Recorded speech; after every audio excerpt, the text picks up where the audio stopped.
High, আমি বৈশাখী। আশা করি সকলে ভালো আছো, সুস্থ আছো। তো আজকে একটা জিনিস শেয়ার করব। যারা আমার কগনিজেন্টের ভ্লগ দেখেছো, office tour vlog in Kolkata and also in Pune, দেখতে পারো। আমি ওটাকে দিয়ে দেবো কমেন্ট বক্সে বা ডেসক্রিপশানে।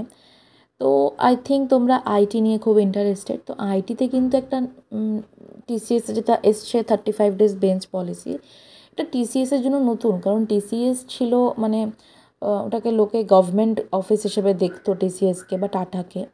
তো ওটা কিন্তু নতুন নয়, ওটা কগনিজেন্টে ছিল 60 days প্রথমে।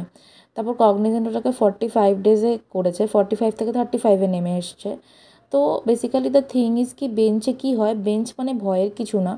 তোমার একটা প্রজেক্ট থেকে বের করবে, তোমার নতুন প্রজেক্ট খুঁজে চলে যেতে হবে। যদি তুমি খুঁজে চলে যেতে না পারো বা তোমার যদি স্কিল ম্যাচ না হয়, তাহলে তোমাকে স্কিল আপ করতে হবে।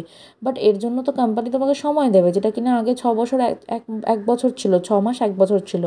এখন সেটা কমে 35 দিনে এসছে। 35 দিনে তুমি স্কিল আপও করো এবং প্রজেক্টও খোঁজো, না হলে কোম্পানি তোমাকে বের করে দেবে, এসে বলবে তুমি চলে যাও।